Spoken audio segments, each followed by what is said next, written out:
And our voices matter. Our voices cannot be silenced. And what we feel needs to be spoken out so that it no longer has power over us. We remember the lives that were lost. They will not die in vain.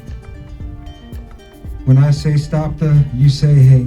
Stop the, stop the, stop the, stop the. Yeah, make some noise. We are here united. It was important that we came here together as a family to stand up against hate, knowing that we are all relatives and we all need to show up for one another. Thank you to Asian Media Access for organizing this space for us as community, as allies and neighbors and relatives to come together and unite. And thank you so much to our shaman, Mr. Vang, for getting us started off in a good way. The events in Georgia last week were devastating to the community. And in the last year, and particularly the last few months, we have seen an increase in attacks and violence directed towards the Asian communities around the United States. And we have unfortunately witnessed those incidents here in our own state of Minnesota. We have seen our elders attacked, our women killed, and our children at risk, and they are not safe. And it's the result of unchecked hate speech and rhetoric. That's right. This is a distinct pattern in our nation's history. We see increased discrimination during trying times when people search for someone to blame. We need to name racism, xenophobia, Islamophobia, anti-Semitism, white supremacy in any form where we see it. We will not Minnesota nice our way through this crisis. It's unacceptable, and as a community, we will work together to break this cycle. The governor and I stand in solidarity with Minnesota's Asian Pacific Islander community against white supremacy and violent attacks.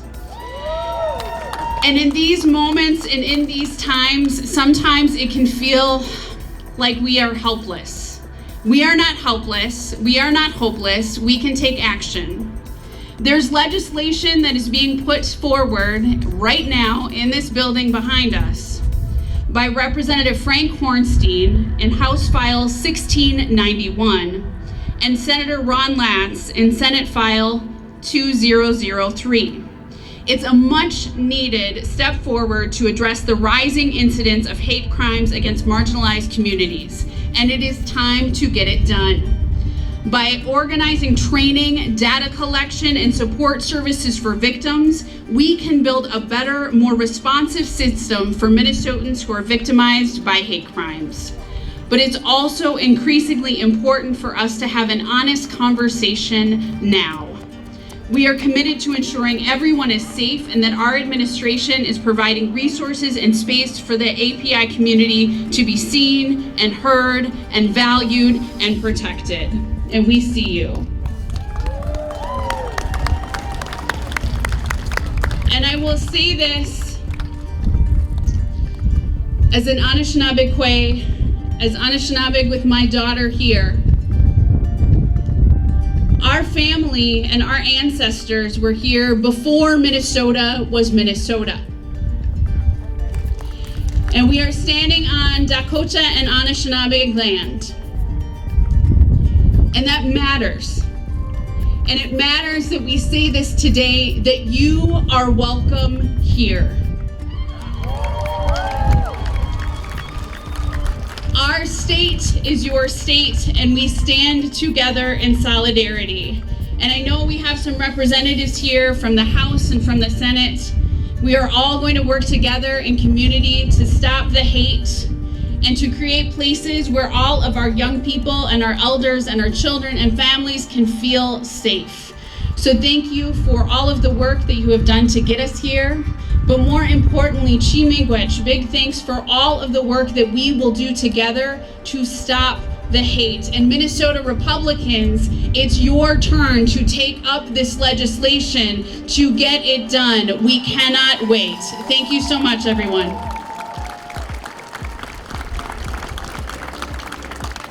Stop racism! Stop racism! Thank you for being here. You know what ironic about today for me, as I brought a few people to come join this event, someone have the nerve to yell at them. I don't know what they yell at, but they say some nasty word, and that's uncalled for. I would have to say what, but I'm not going to say that because I'm a peaceful, driven man. This is not in my script, but got me thinking to the East Side St. Paul, and it's everywhere else, but I'm just reference to East Side St. Paul because that's where I represent. Phelan Lake, a beautiful lake now, welcome to all. But at one point, 30 years ago, when one Asian showed up at Phelan Lake, they told us to go home. But then again, 2 Asians show up, they had to say it twice. 3 Asians show up, they had to say it 3 times. Thousands of Asians show up, that person left town. This is just the beginning, folks. Today, just beginning. Don't that situation like that bother you. Stand your ground. Be brave. But at the same time, offer love. And I'm here with you, my friend, Senator Bobby Joe Champion, Senator Hoffman, are standing in solidarity together. We have to be united. And I am also the co-author of Senate File 2003.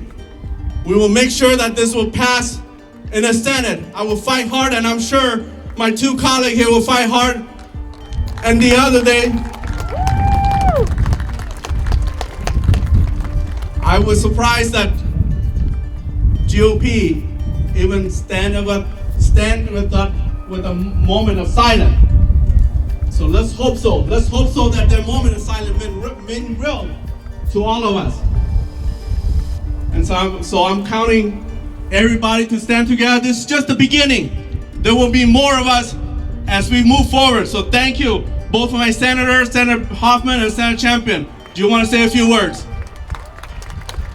I am State Senator Bobby Joe Champion. I represent North Minneapolis. Come on, we can make some noise for that. I represent North Minneapolis. And I am saying, the reason why I'm here is because I stand in solidarity with my Asian family as well as my good friend, Senator Fung He. We are together. And we can only do this together. So thank you for having me, and I'll be standing with you right beside you. Thank you. Senator John Hoffman. Thank you, Senator Champion. Get those signs up. This is a time that you want people to notice why we're here, right? Get them up in the air. That's right. Can we embrace humanity, not hate? Will we do that going forward? The answer is yes. My name is John Hoffman. I'm a state senator from Brooklyn Park, Champlain, and Coon Rapids, and I'm here today standing with my friend Fung He. I also was on the phone. Senator Thomas Soni all the way from Chisholm, Minnesota. He says he stands with you. We stand together. Let's embrace humanity, not hate. Can we start treating people like people? Thank you. Keep going forward, everybody.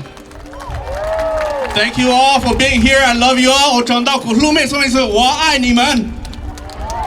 Especially proud today to say that one of the members of the rep who is also here happens to be the most powerful member of the House of Representatives, the Speaker herself, Representative Portman, Representative Claiborne, and then Representative Well, it's such a privilege to be with you today, and I want you to know that we stand with you against hate, against prejudice, against violence, and in favor of love, acceptance, respect, and dignity for everyone. You're not alone. As a community, we all stand together as Minnesotans against this violence that's directed at people because of where they come from or how they look. And I just want you to know that we're with you. State Representative Rena Moran.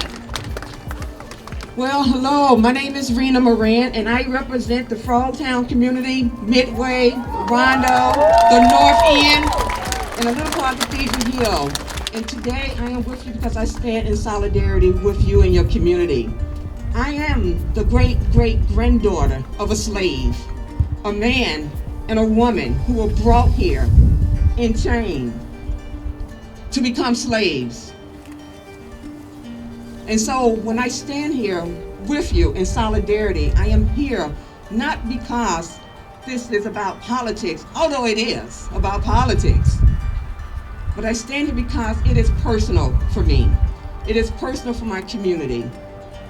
And I stand here because it is important for me. It's important for us to see you and to hear you and recognize the humanity in us all.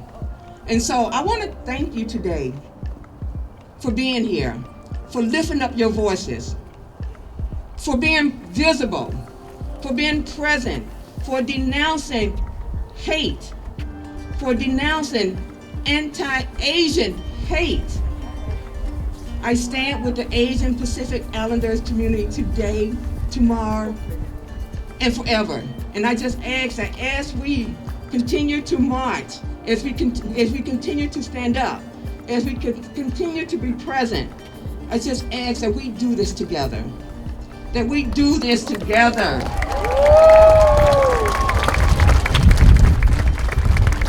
Hi, good evening. I'm State Representative Ginny Cleavorn, and I reside in Plymouth, and we have a very large, wonderful, and vibrant Asian community in Plymouth. I'm here today to stand with you in solidarity against Asian hate. I really liked it a few moments ago when the senator asked you all to raise your signs. Let's do it one more time in solidarity. Stop Asian hate! Stop Asian hate! Stop Asian hate! Stop Asian hate! We in the House of Representatives stand with you, and we are your partners in solidarity. Thank you. Ralph is our friend from the US CPFA, US Chinese Friendship Association. Let's welcome Ralph. For about 50 years, the U.S.-China People's Friendship Association has stood for principles of mutual respect, dignity, and understanding among the peoples of the United States and the peoples of China, despite political differences between governments and vastly different historical experiences. The friendships we've ended up building have helped lay the foundations for decades of peace and prosperity on both sides of the Pacific. In the USCPFA today, we deeply grieve for the victims of the Atlanta murders.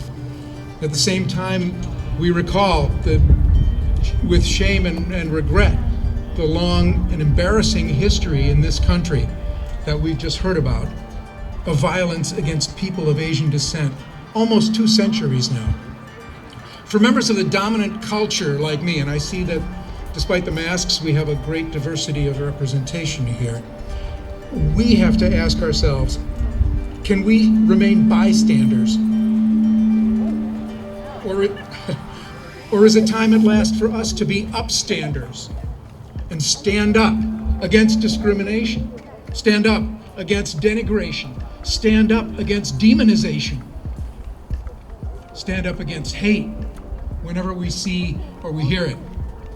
Now, the Atlanta murders were the most extreme and repugnant expressions of hate, but there are so many ways in which we can all begin today, tomorrow, the next day, to stand up and fight the hate. Call out insensitive, quote-unquote, jokes about Asians. Push back on microaggressions whenever you see them. call BS on inflammatory rhetoric and fake news whenever you hear it. None of us would want to be on the receiving end of this. Nationally, in the past month, we had a Visha, the 84-year-old Thai gentleman, who was pushed and killed on the street of San Francisco. Ngoc Phanh, 83-year-old Vietnamese man attacked in the farmer's market. Xie Xiaozhen, 75-year-old Chinese woman that got punched in the face. What would you do if your grandmother got punched in the face? What would you do if your father got attacked in the farmer's market? What would you do if your grandfather got pushed and killed on the street? Would you tolerate that? Would you ask for justice? Would you stand up and demand a better America? Just when we thought that was the worst, Atlanta happened. 8 innocent lives lost, 6 of which are Asian women. I wanted to honor them by speaking their name out loud. They are Delaney, Yuan, Paul Michael, Xiaojie Tan, Dao Yufeng, Songchun Park, Yongjun Grant, Songcha Kim, and Yong Ai-yue. They're not just names. They're somebody's father and mother. They're somebody's husband and wife. And they're somebody's son and daughter. They're somebody's family. They died too young and they deserve better. They deserve better. In the Chinese language, Asian America is known as Yayi.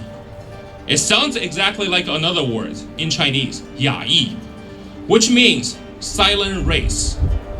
We, Asians, has been too quiet, too silent for too long. Now it's time to speak up. America needs to hear us. America needs to listen to us. We're not the cause of the virus. We're not your punching bags.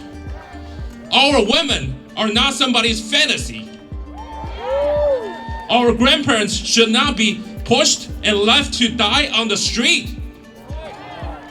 We should not be terrorized and killed when somebody is having a bad day.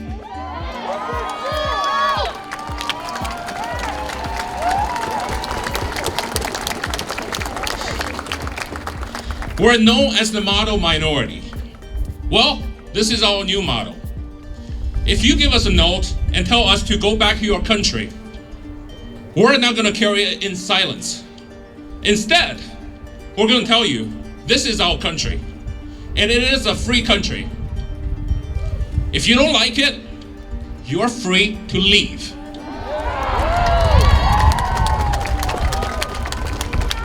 And excuse my language, we really don't want your racist ass anyhow.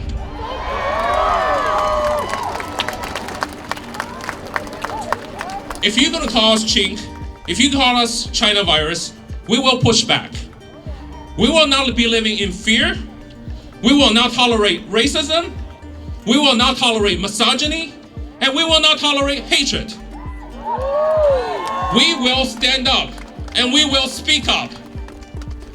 We need to stop this violence. We must stop Asian hate. What we will do is we will listen to each other, love each other, and work together. For that is what makes America beautiful. That is the land of free and the home of the brave. And we need to be brave, and we are. So let me ask you, all of us, are you ready? Are you ready? Will you stand up? Will you speak up? Will you fight against injustice? Will you fight against racism? Will you fight against misogyny? Will you fight against hatred? I ask all of us to heed the wisdom from Dr. Martin Luther King Jr. Racism anywhere threatens freedom everywhere. We are all Americans. This is our country, It belongs to all of us. May God bless us. Thank you.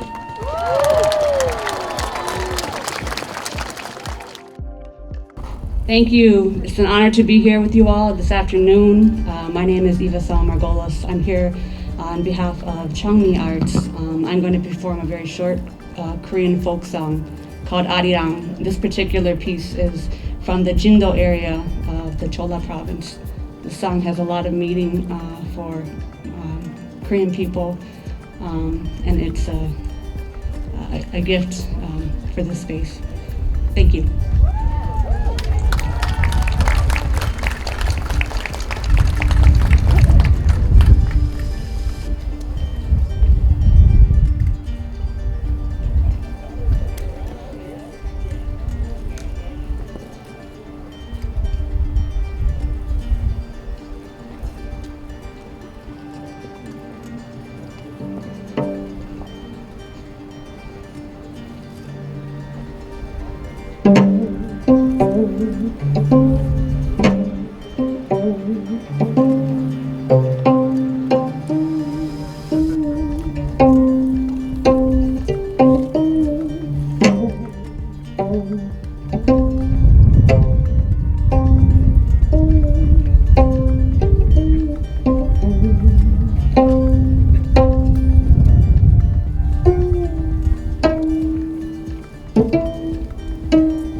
I will be talking about anti-Asian murder, physical and sexual violence, war, and hateful rhetoric. So please do what you need to do to keep yourself and the people you've come with safe. This is an abridged version of the Asian American history our schools don't teach us. October 1871, 17 Chinese immigrant men and boys are lynched by a mob of 500 people, making it one of the largest mass lynchings in US history. They were doctors, cooks, musicians, men who came here in the hopes of a better life. They were more than their deaths. We are more than our deaths. March 1875, the Page Act was passed.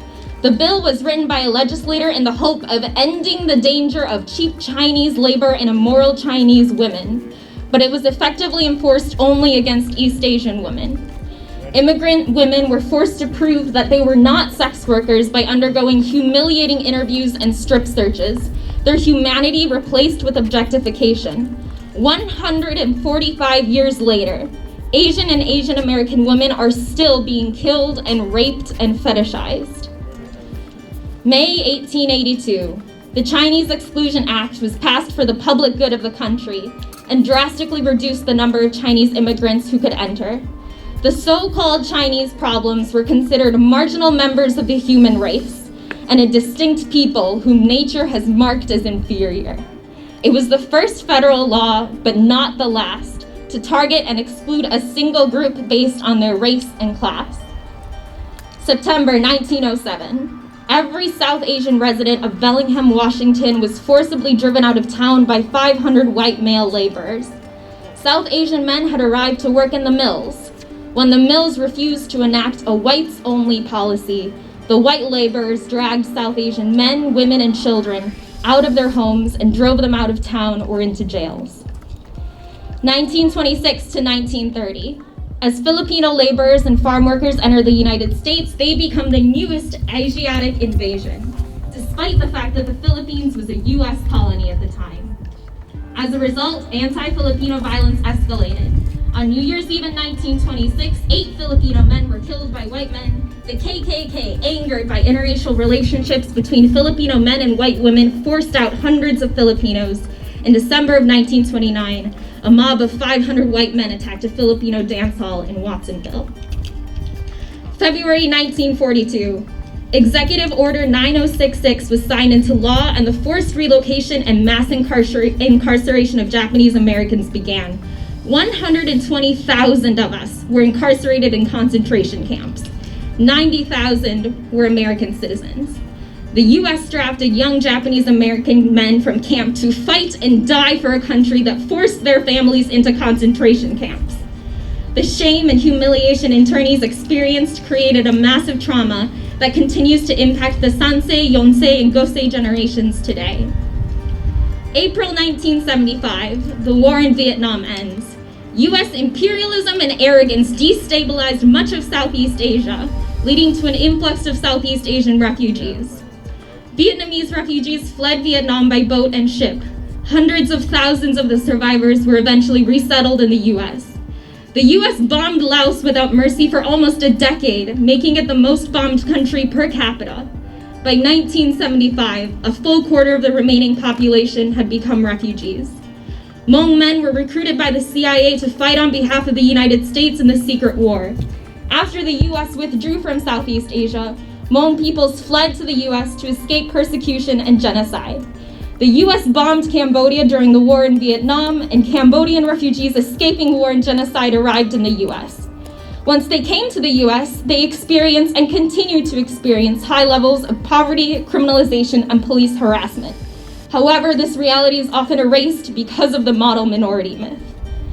Despite the fact that Southeast Asian refugees are in the United States because of or in part due to US intervention, our government has the audacity to deport Southeast Asian Americans back to the countries they fled. Most recently, 33 Vietnamese American men were deported on March 15th. This is anti-Asian hate too.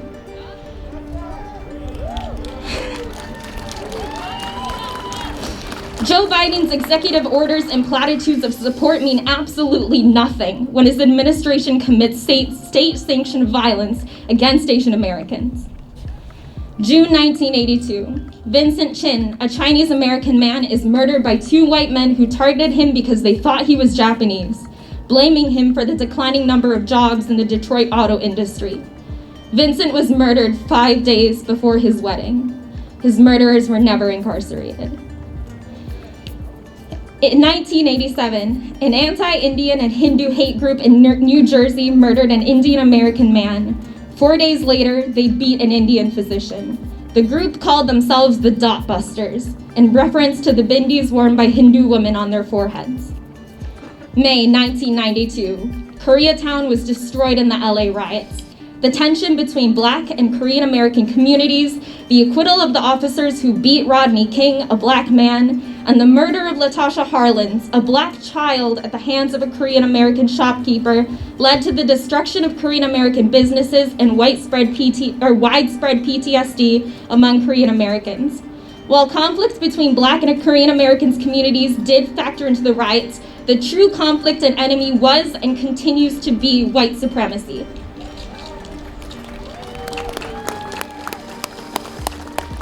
September 2011, Balbir Singh Sori, a Sikh gas station owner, is murdered by a white man who blamed him for the 9/11 attacks.